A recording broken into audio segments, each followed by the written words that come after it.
sont vos critères de sélection pour le référencement d'un fromage dans vos points de vente? Ben, le critère de sélection, c'est simple, c'est le goût. Voilà, c'est le goût et puis aussi le feeling qu'on va avoir avec le producteur, parce que c'est un échange humain aussi. Mais moi, je crois que ça démarre déjà certainement tout près des 30 ans. On doit être tout près des... facilement les 20%. 20 à 25%. Ça va dépendre aussi en fonction des saisons. Par ordre d'importance, on aura la France, on aura l'Italie, la Suisse, la Hollande, l'Angleterre, un peu d'Espagne, un peu de Portugal. Il n'y en a aucun. C'est aussi simple que ça. Et le positionnement des fromages wallons dans l'assortiment, les fromages sont positionnés dans leur famille. Je n'ai pas un bloc avec des fromages wallons.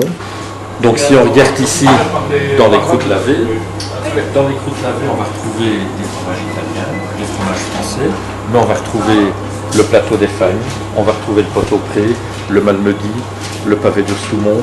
Ils sont repris dans leur famille. Mais dans leur famille, effectivement, on va trouver aussi bien du français, de l'italien ou du belge.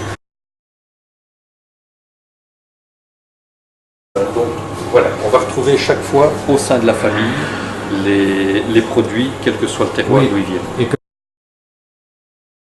Moi, je ne le ferai pas pour la simple et bonne raison que si je commence à faire un bloc fromage wallon, ça veut dire que si je veux rester logique par rapport à ça, on va faire un bloc fromage italien, un bloc fromage français, et ça veut dire qu'au sein de chaque bloc, on va devoir les classer par famille, et ça devient imbuvable.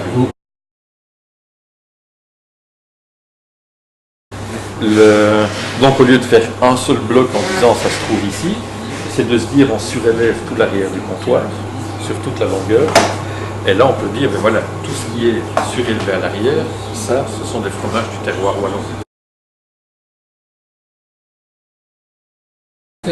Moi, très franchement, depuis qu'on en a discuté tout à l'heure, l'idée de surélever l'arrière du comptoir, elle est là. Donc, il y en a déjà 3 qui travaillent dessus.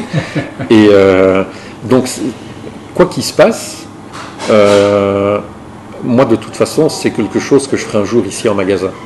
De toute façon, en 2019, c'est certain. On pourrait très bien imaginer, non pas avoir un bloc avec les fromages wallons, parce que ça c'est plutôt une technique grande surface, et c'est pas péjoratif quand je dis ça, mais en tout cas moi je l'envisagerais plutôt à définir sur toute la longueur du comptoir une zone dédiée au fromage du terroir au sein de leur famille. On va vraiment parler de région, donc région, terroir, lait cru, paysans, ce sont des choses qui pour moi sont importantes. Inclut forcément la notion de terroir wallon. Donc, automatiquement, les gens qui veulent des produits de chez nous, ben, on va vraiment les diriger, on va dire, en fonction des régions. Et on va vraiment essayer on va dire, de leur établir, entre guillemets, chaque fois une mini-carte dans l'argumentaire de vente. Si on fait une comparaison France-Belgique, en France, c'est très pro-terroir. En Belgique, 2 régions. Côté néerlandophone, on est beaucoup plus sur une culture fromage type abbaye, gouda, etc. Avec, je dirais, plus d'industrialisation, même s'il y a quelques petits électrons un peu plus libres. Un producteur en Wallonie, il va aussi bien vous faire un fromage avec du lait de chèvre, du lait de brebis ou du lait de vache. Il vous fera du fromage frais, de la pâte pressée, de la pâte molle, il vous fera du bleu. Il va essayer de tout au sein de son entité. Et ça, c'est une grande différence avec la France. Je ne sais pas quels sont ces critères pour faire ce petit baluchon, mais c'est vrai qu'il y a plein de choses qui sont envisageables. Le tout, c'est de rester cohérent dans la philosophie qu'on s'est fixée au sein du magasin. Mais c'est quelque chose qui peut très bien voir le jour. Et on peut le composer sans aucun problème avec des fromages de chaque famille. On pourrait très bien se dire, on fait cet assortiment de 5 fromages wallons dans une boîte réutilisable où ils peuvent revenir. Il y a plein de choses qui peuvent se mettre en place.